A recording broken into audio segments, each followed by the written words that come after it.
Hey guys, welcome back to F3, Filmmaker Feature Fridays, where we celebrate our Jamaican, Caribbean, diaspora filmmakers who are making waves here at home, across the region, across the globe. We love that they are putting our authentic Jamaican, Caribbean stories at the center of their filmmaking.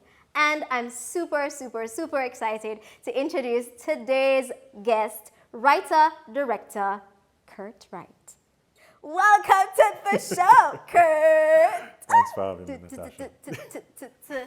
And I'm particularly appreciative because we know say it was an adventure to get here. So Yes. thank you so much for the trek. Appreciate it. Right? So Kurt, you send me your bio, right? I'm gonna read your bio. And I remember, because you remember me as a superstar. Superstar. Kurt is a household name when it comes to writing, when it comes to directing, when it comes to being a DOP, when it comes to being an assistant director. Like, there's nobody in the industry who don't know your name. And I feel like almost everybody in the industry has worked with you. I wonder if that's a good thing. It's a good thing. It's a good thing because you're still at work, right? Sound notorious. You're still at work. If you're still at work, it means that you have to do something good. Not true. You have to do something good. So, look at tidbits from your bio. Everybody wanted to be an assistant director, from international, local, everybody. You are very well sought after. You have whole of 6. You were credited as assistant director on whole of 6 feature films, big name films like, or rather directors like Idris Elba, Kerry, Joji Fukunaga. I pronounce that right, Nashu? Yeah, you can ask him, but I'm pretty sure he's. I'm sure yeah, that's it. how it pronounced. And if you don't know that name is responsible for films like James Bond, No Time to Die, and Beast of No Nations. I think Beast of No Nations is still on Netflix. True Detective as well for a season. Yeah. And True Detective for a season. International. I love it. And you've worked with clients on commercial projects. You worked with clients such as UNICEF, Scotiabank, Visa, MasterCard. You've directed multiple music videos for names like Christopher Martin, Romain Virgo, Nomads, and so many others. And what I particularly love about your work, what I've seen in every opportunity you've gotten, you focus strongly on story and storytelling. So you try to infuse that, even if it's a commercial, you're trying to infuse that into it. And I really love that about your work. Yeah, I appreciate that. The thing is that when I came back to Jamaica in 2004, one of the first people that I met was Ras Casa, who, that's how his music video styles were, and he loves to tell a story. So if you watch anything from like Welcome to Jamrock to like, some of the stuff that he did for even people like Egyptian and people like that, every music video that Casa did, he took it as an opportunity to tell a story. And so when I started doing stuff for myself, he pointed that out to me one day that, I always wanted to do little short films, and I had this tiny little camera. I don't remember what it was called. It's a little rectangular brick that could fit in my pocket. And, he pointed out to me one day that, look, when people offer you the chance to do music videos, because I was fighting it and I didn't really want to do them. And mostly because of the reputation in the industry of, certain artists, meaning a lot of them. But the thing is that, his whole thing was, a music video is a chance to do a short film funded out of somebody else's pocket. If they are, of course, willing to go along with the idea that you come up with for the music video in the first place, which a lot of them were, So, I've gotten a chance to work with people like Chris Martin and Romain Virgo, and they like to do stuff like that tells a story and it brings the audience sort of coming back. Because sometimes you want to say, no, hold on, wait, but that part where he did X, Y, Z, that is where the girl did fall for X, Y, Z, and da-da-da. So it brings people back. And for me, that's fun. I'm not really interested in doing things that become repetitive. I've said it a million times that I'm not interested in, the whole heap of girls wearing short shorts just shaking their backside and everything. You're not? Hey, man, I'll do one, but then I'm not doing, you know what I mean? To do that for every single video or to do anything just repetitively for every single video, it begins to feel a little bit like office work. So no, you don't really want to. I personally am not built to do that sort of repetitive thing. What I like the most about my job is going out there into different areas, meeting different people, working on different projects that are just completely different from each other. That's what keeps me going, and that's what I enjoy. So, yeah. Nice. Variation, diversity. Yeah. Yeah. And what else is the function of your camera and pictures if not to tell a story? To tell a story, exactly. Even going back to Casa, he has said, like you can see a leaf floating down, the gully and film a close-up of that, and then it turns into something because narration, because music, because, how are you going to color it? Is it black and white? That now gives it a different vibe from, if it was left in color, but does it need black and white? Like, there's so many things that you can do with pictures, with video. My dad is a photographer. He's been a photographer almost my entire life. But I just find that whereas I am pretty decent with photography, photography is not what drew me into the industry. I like the idea of the moving image, and I like the idea of the stories that can be told with the moving image. It's not better or worse, mind you, but I just, that is my preference. Yeah, it's just different. There's no art that's better or worse, or exactly. expression. It's just different. All right, nice. So, director. You hear the term director for film, and I think a lot of people, especially when we have an idea of what the director is supposed to do or the role of the director. I can tell you right off the bat, when I just got introduced to film or the idea of doing film, I was like, I want to be a director because director is the boss, right? I kid you not. Until you learn what the director actually does. So and you realize a lot of times he's not actually the boss. And you realize he's actually not the boss 99.9% of the time. But I wanted to break down your role as a director for us. What does that really involve? The reality is that the director steers the ship. The director is not necessarily the person who got the money behind the ship, so therefore the director in a lot of cases gets hired just like everybody else. People have certain directing styles, so if you direct and I direct, you don't necessarily have to be better than me or vice versa for one of us to get the job instead of the other one. Natasha's style lends itself towards what it is that the client wants to do, or Kurt's style lends itself to that. So the thing is that as a director, it's really important to sort of find your own creative voice, so to speak, because at the end of the day, that is what people are looking to you for. If you're really super good at drama, it's going to be rare that someone's going to call you out of nowhere to be like, listen, I have this wicked comedy to do, because they don't know you as a comic director. But then you have people like the Russo brothers who do some of the biggest Avengers movies and that kind of stuff. They were coming from comedy and ended up doing some of like the biggest and best action movies for Marvel. So I mean, there's exceptions to that rule, obviously, but as a director, you're the one who basically, you are guiding the actors through the process. You need to be good at, when the script is handed to you, if in my case, I usually write a lot of my own stuff, but when the script is handed to you, as a director, you have to be able to translate the script in a lot of ways, not even to how the writer meant it, but like, what is your vision for the script? Like, what do you see when you finish reading the script? And at the end of the day, it's for you now, along with your crew, to make that come to fruition at the end of the day. So you're definitely the person with the hand on the steering wheel. And sometimes the road is bumpy and potholes are a thing and mad people live on the road, and but like, you're still the person at the wheel. Yeah, you're steering we're using ship and car, but yeah. Well, ships have wheels. Ship and car, but yeah. And the funny thing about it though is someone also gave me one of the earliest pieces of advice when I just started directing that I got was, never forget, when the art department screws up, it's the director's fault. When the PA drops something in the middle of the take and it makes noise in the middle of the thing, it's the director's fault. You understand? So like, somebody should have seen it. So it always kind of falls on you at the end of the day, because it doesn't matter if you had 300 people on your crew. Your name pops up at least first or second. So at the end of the day, whose fault is it? If it's great, it's like, oh, it's a crew effort. But if it was bad, it's like, oh man, never hire that guy again. You know what I mean? So yeah. It's a lot of high pressure sometimes, but it's fun.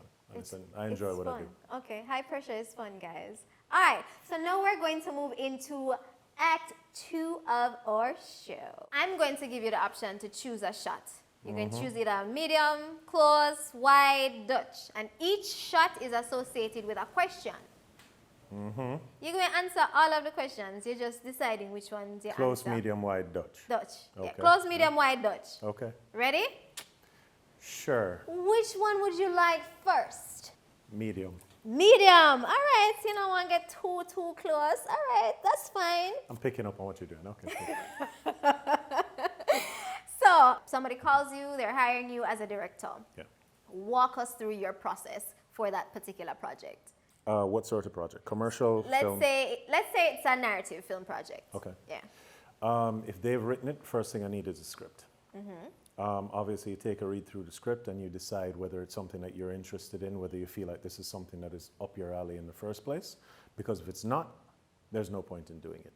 And I have turned down stuff that, like, just in fairness to the person who wrote it and the person who wants me to do it, just flat out, I don't feel like I'm the person to do the best justice to this. So, but once you get past the script point, you like what you've seen.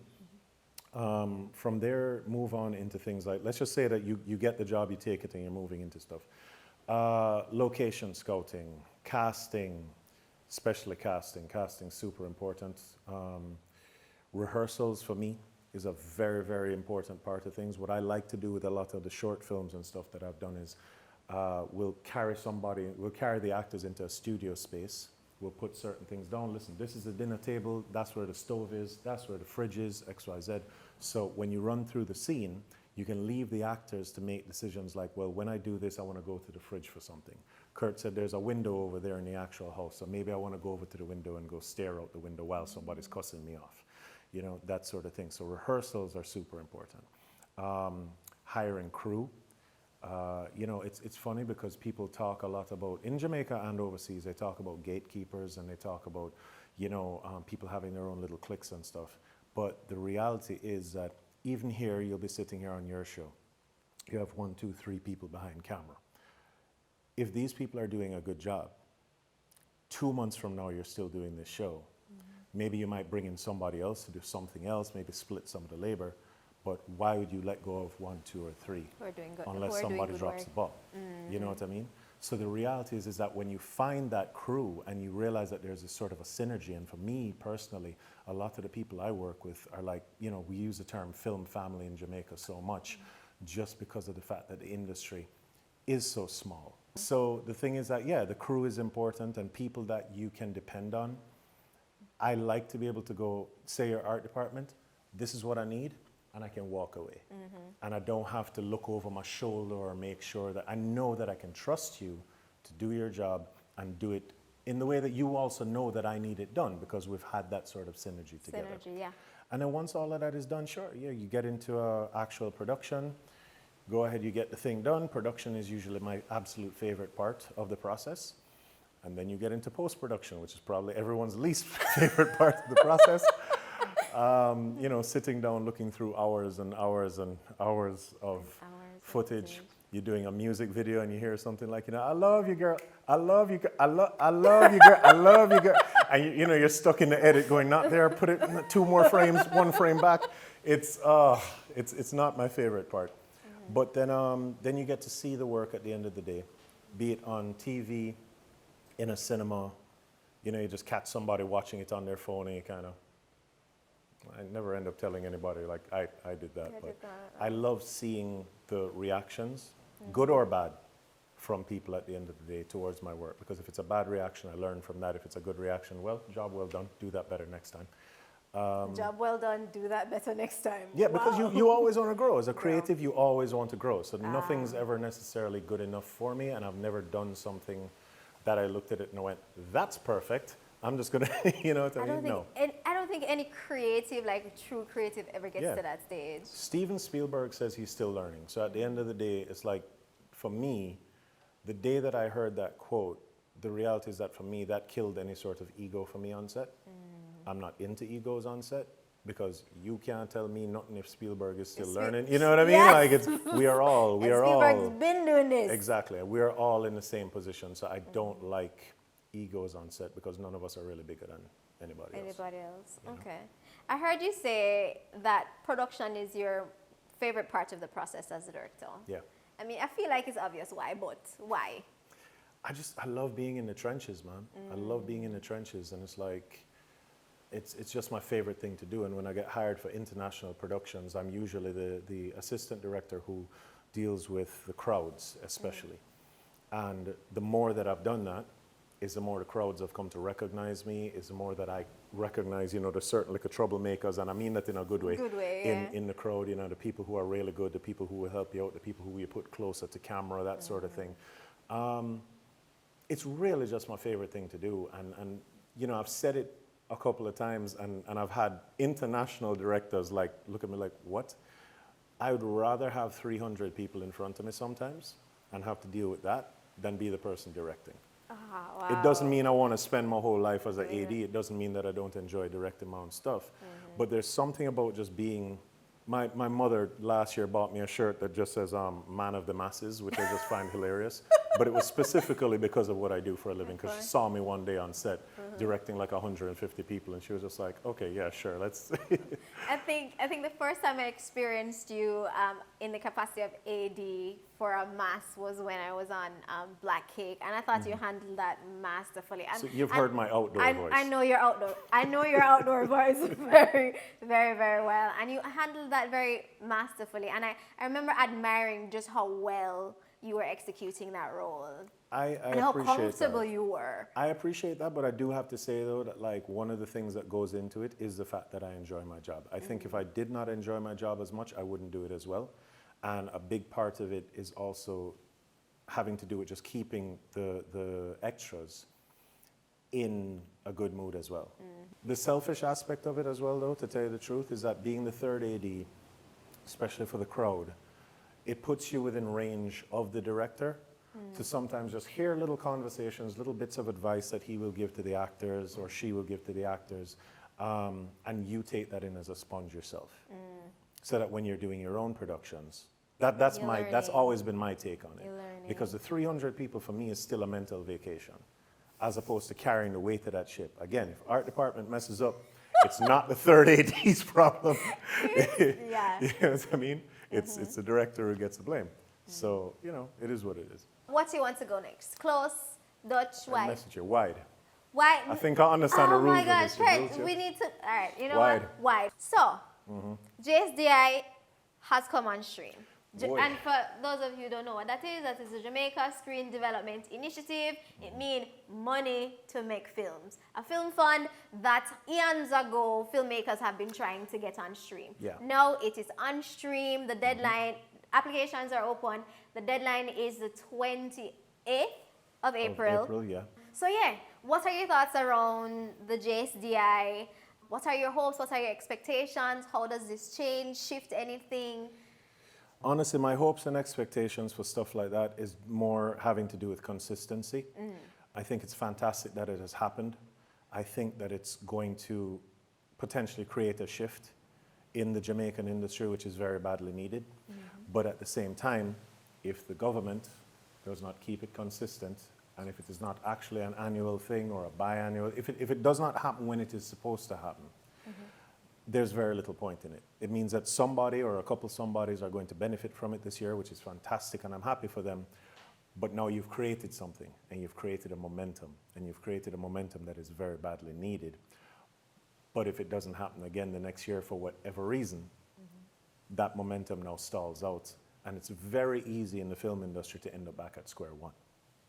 That's true. I think that what I personally would like to see, and I mean, I'm going to apply for it as well too, but at the same time, I think Jamaica's industry would best be benefited by maybe as many people with quality work, and that's the main thing, getting through with that, and us being able to see, just like JAFTA's Propeller project, which we're both familiar with. Yeah. The more short films, the more little things that can be created out of this film fund to get people telling their stories and finding their creative voice, as we talked about before, that's the most important thing to me. Because at the end of the day, the film fund will create great opportunities, but the film industry is vast. I don't mean in Jamaica, because maybe you don't want to tell just Jamaican films. Do you want to impress every Jamaican in New York City as a diaspora? or do you want to impress the whole of New York City? That has always been like something to me that, like, again, coming back to Casa, he always said your work has to have a visa. Because it's all well and good that you can tell stories in Jamaica and stories for Jamaicans, but if your stories don't have a human aspect to them, that you don't have to do it, mind you, but if you can't take your story up from the middle of Trenchtown and put it in the middle of Florida or Alaska or some other place, boy meets girl will always be boy meets girl. Girl meets girl will always be girl Love meets will girl. always You be understand? love. Like love will always be love. You get what I'm saying? So at the end of the day, for me, it's really about learning to tell stories and then learning how those stories can be applicable to your culture, to your country, what makes people identify with that kind of stuff. This is our opportunity to start doing that and to send our voice further outside of the boundaries of the island. I'm supremely happy that it has come to fruition. It's been talked about many years, and there are Absolutely, a yeah. lot of groundation filmmakers. I'm going to call them groundation. I think I just made that word up. Filmmakers who from, I feel like, 60s, 70s, are going on say 60s, 70s, Yeah. who like the seed was planted, Yeah. and to finally see it happen, Yeah. it's amazing. And we owe those people a lot. A We owe lot, those people a lot. a People lot. like Richard Lanneman, who's no longer with us, but I mean, one of our main directors of photography years ago, like he worked on so much things that, people have never heard about here, like Popcorn and stuff like that. Not the artist, but the movie. And even Richie, man, it's sad to know that he's not around anymore, to see certain things like this, that people like him, Chris Brownie, Ras Casa, like all of these people who sort of helped pave the way for us, Natalie Thompson, Maxine and Walters, Justine Hensel, all Hensel, of these sorry. people who, they They've paved been- the way for us. They've been paving the way. So and when we're all of super- y'all look at me like I'm old, I just want to be very clear that there was people here before I was. But yeah. we're all doing our best. We're standing and on the shoulders, and, Yeah. and JSDI, where it is now, is coming from the effort of a lot of people who've been working hard and long, right? And we have to be real, JSDI, it's a start. It is a start, and it's a good start. It's a good look. It it's is, a good it look. is. All right, so that leaves the close-up question. The Dutch. I'm so torn between this close-up question and the Dutch because I'm trying to figure out what sort of mischief you're getting up to. I'm not getting up to any mischief. Dutch, let's go. Boom, Dutch. So, this conversation about artificial intelligence I in knew it. art, Fell for it. has been going on and on and on and on. Actually, there's been a workshop about AI, AI in filmmaking For AI. $250 US, as if you weren't already ripping people off, but anyway. So, but the point is, the conversation has been brought directly to our door. Yeah. What is your thought around AI in filmmaking? What does it change for you as a director, as a DOP? How does it impact you? Yeah. So here's the thing. We're not going to get away from it. That's the reality of the situation. But at the same time, though, for me, it's a tool. And like any tool, a drill, a hammer, anything, a policeman have a gun, that is still a tool. If it's not used responsibly, there's a massive difference between what it could be used for in a way that could help us all and help the industry and help creatives versus just putting a bunch of people out of work because some, corporate whatever was just greedy. So, you have situations where it's all well and good that AI, can create these images, and AI video is becoming a thing as well. But when you look at things like the last Spider-Verse movie, people were quitting that job halfway through the job, like animators, because of abusive working conditions. So there's a lot that has to do with the mentality, I believe, that has to change first. Because if that's how you feel about your workers, and obviously you're not the sort of person with a conscience who, when the AI comes in now, you'd rather just sit at home as a non-creative and go, I want a movie about a bear and a fish who become best friends and fly to the moon. Sit A back. bear and a fish. Sorry. Make the AI sort it out. It's not, I don't have to write it. I'm just saying, but Chat GPT will do it, so. But my point is that, but then where's the creativity coming? where does the uniqueness in the storytelling, where's the actual creative voice? Because there's many things that, like, I've messed with it as well because I want to know how it works. again. Yeah, exactly. It's a tool. So I want to have an understanding of it. But the one thing that I have noticed as well is that everything has this really same-ish look. And it does, especially so far. You know, people will say, oh, but it's going to grow. It's going to, yeah, that's true. But for now, right now, no matter how good the images look, I promise you, if you go and you type in your thing that I don't get to see what that is, and I type in my thing, but we just agree it's a Jamaican story, you're going to get black people, you're going to get dreadlocks. And that's about it. Like, there may be like a guitar somewhere in the back, but someone in the picture is going to look like Bob Marley. Because what AI does is it steals. And people can say that it borrows, but it steals. It goes online, it looks for every reference of Natasha Griffiths, filmmaker. And the bigger you get is the more references that it has to work with. And so at the end of the day, was it really, you know, about Natasha? Was it real? Is it really Natasha? Is it a good representation? It may look as close to her as a CG image can look. But once it opens its mouth and it starts speaking and it's now talking about like cutting cane in Caymanas or something like that. I don't know if you've ever done it. But, you know. No, my vocation doesn't extend that far. But the reality is that for me, it's a tool. I personally have messed with it enough to like start doing, like I've done a pitch deck or two. Okay. Now, personally, I prefer, for my own personal projects, things like Origins and stuff, where that's a very Jamaican story. Went out, took the photographs, brought the actors in, put them into costume, that sort of thing, built the pitch deck because that's my voice. I have another thing that involves, like, you know, it's a sci-fi story. There's 2 Jamaican characters in it, but it's very much just, it's a Hollywood blockbuster level type, you know, stuff blowing up, XYZ kind of thing. Now, for that, I don't have access to a space station, so, all right, cool. Leonardo. Small Puerto Rican girl with an afro, blah, blah, blah, blah, blah, blah, blah, blah. But for me, it takes very little skill. Like, if you're accustomed to actually, like, putting in the work, and if you're accustomed to having to come up with ideas, typing in keywords is like, you know, it's like, oh, but it doesn't always come out right. Yeah, I know. You know what else doesn't come out right? Life. We're not going to get away from it, but it's a tool. So use it to your advantage. Learn it, learn how it works. Learn it, use it to your advantage. Don't abuse it, because at the end of the day, it's also very honest. It's also very easy to be a very dishonest person with it. That is true. Yes, and integrity matters. You mentioned, and it's about 3 different times you mentioned Origin. So it's one of your babies, that project. And for those of you, insert some kind of B-roll here. No. Tell us a little bit about that project. All right, well, Origins, God, what is the quickest way to do this? Yes, the quickest way to do it. Origins was in the first round of the JAFTA Propeller project. So we were one of 5 winners who were granted funds to do a short film for ourselves. Origins is my attempt to get Jamaica a little bit back in touch with its history and its culture, and a lot of the stories that I grew up hearing about that were the same stories that my parents grew up hearing about. But if I look at the youngsters behind camera right now and I go, you've heard of Nanny of the Maroons, yes? Okay, nods all around. 3-finger Jack? Blank stare. Okay, one person, and another one did this.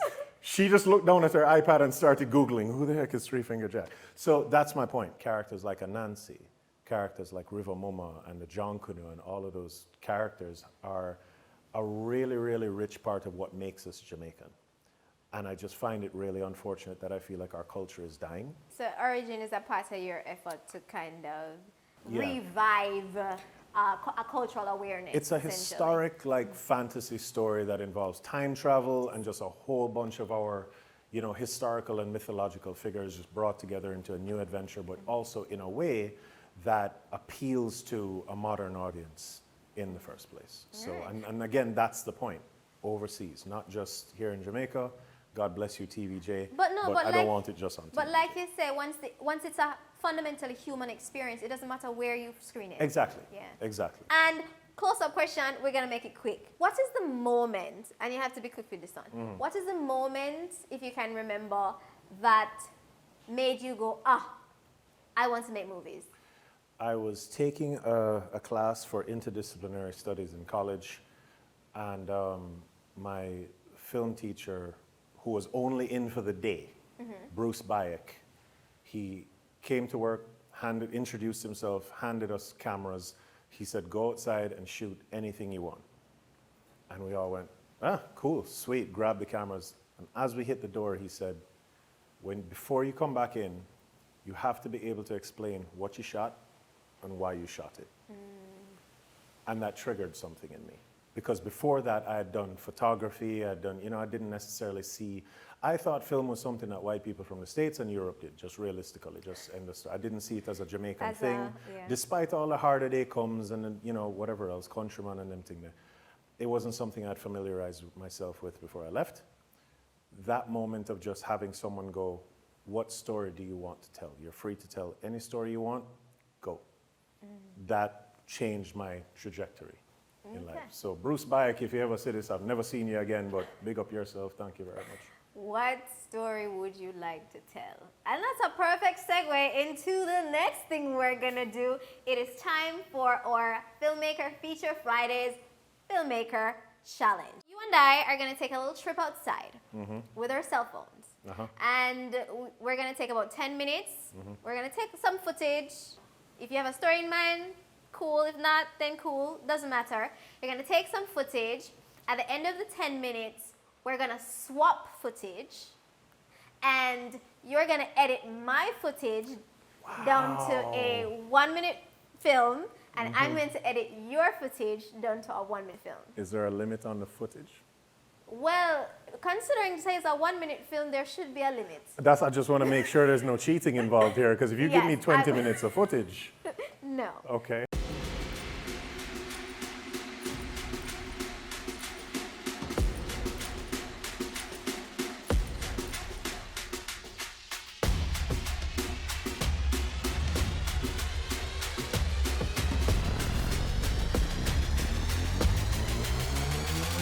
Yeah.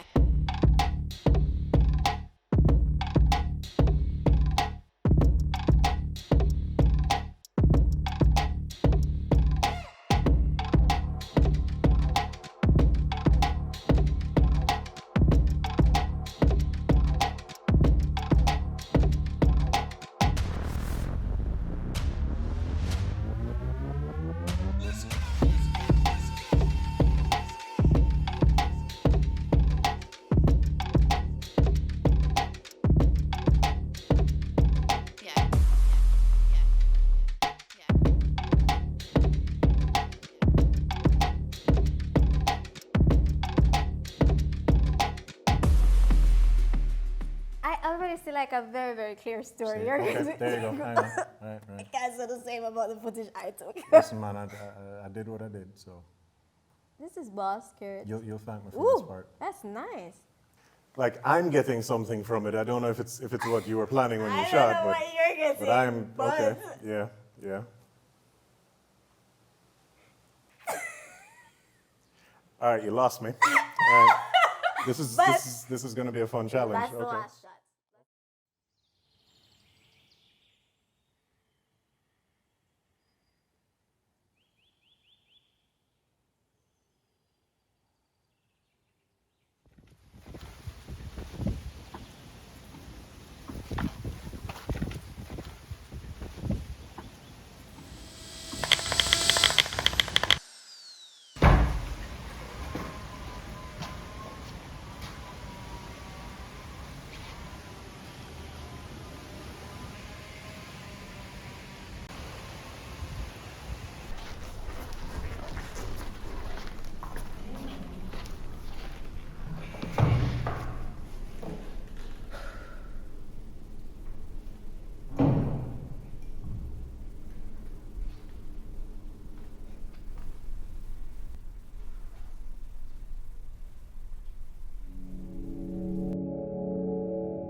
do with my footage, you That know? was fun. That was fun. Yeah, yeah. You should say you're a real director and editor try, and I all try. of those things. You're going with yourself. All right. So now it's time to wrap the show up. What can we expect from you in the next year, next 2 years? What are you working on? What should we be anticipating? We have a couple of personal projects in the works. Obviously, Origins is still being pushed as well. We have hopefully some news coming about that soon. Nothing too big. Don't get your hopes up. We're not on Netflix like tomorrow. Every step is a big step. Exactly. Okay. Yeah. But no, I've taken a lot of time to sort of be looking back at some work that I did in the past. I've been doing a lot of little short films lately, especially that are just little windows into different things, just to sort of hone myself as a director as well. So I don't want any of them looking alike. I don't want any of them necessarily having the same sort of theme. So I do plan to kind of put out some stuff publicly just for the sake of it. We have stuff and we have things. And bated breaths for Origin. Yeah, all that. All right. So success means a lot of different things to a lot of different people. For you, Kurt, what does success mean as a filmmaker? I mean, for me, I don't know about other people, but the reality is for me is I just want to be doing what I love. And as long as I'm doing that, as long as I'm still creating, and I can pay the rent, which is also important, unfortunately. Very important. It's apparently it's a part of adulthood.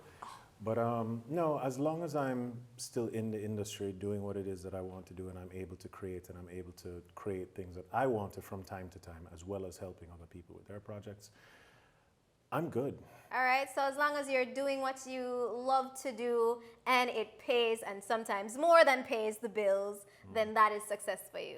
To be honest, I mean, the money has always been like less to me than actually like being a part of the industry. And I mean, it's just, I really enjoy what I do. And I think that it's something important for people who are involved in film in the first place, that it's something really important to keep that love that you initially come into the industry with.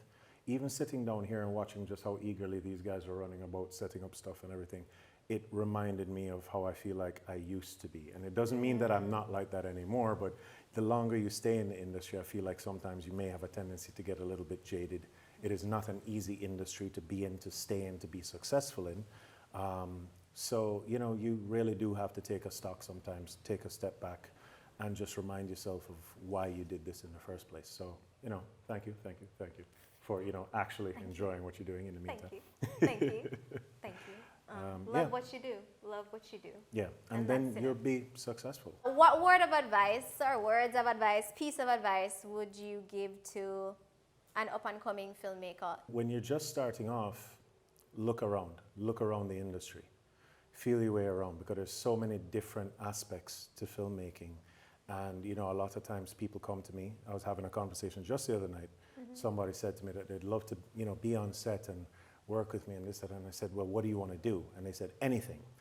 For me, that's a wrong answer. Because you can say anything, but then it becomes, you need to, but I kind of like camera, so let me drift over to camera, because if you like camera, it doesn't make sense to work with me in the AD department. You know what I mean? And vice versa. So take a look around in the industry, really genuinely get a feel for things. And it doesn't mean that if you like camera, that's where you're going to stay either. Touch camera, touch editing, touch lighting. And sooner or later, you're going to get to something, and this is where the love comes in, that you realize, I like camera, but man, I really like editing. Or vice versa. Whatever it is, there's something for people in here that even if you just cook food, there's a space for you on set, because that is one of the most important things. I've had many a PA save my life because I forgot to eat lunch. So yeah, just take a look around, genuinely get a feel for the industry on a whole, and find your role, not the role someone puts you into, but the role that you genuinely enjoy doing, and that'll help you find your creative voice as well. And it'll help you keep the love too. That's the most important thing. Nice. Keep the love. I love that. Keep the love. I feel like we could use it as a slogan on something. I'm going to put it on a t-shirt. Put it on a t-shirt. We might be wearing it next episode. I'm not sure, but yeah. Awesome. So, as we close, would you like to tell our audience, or your fans, how do we follow your work? Mostly on Instagram, drunkenmonk_JA. I'm also on Vimeo. If you look me up, you'll find a lot of the work that I've done, including a lot of stuff that I haven't really put out. But I am planning to make a little bounce over to YouTube eventually. So Drunken Monk is the main thing. You'll probably see it around. Kurt, thank you so much for being on the show. And guys, thanks again for joining us for this episode of Filmmaker Feature Fridays. Super thankful to Kurt for being on the show today. We're celebrating our Jamaican filmmakers, celebrating our Caribbean filmmakers who are telling our stories across the world, because local is in fact global and our stories matter. Thanks again. See you next week. Bye. Love you. Nice job. Thank you so much, Kurt.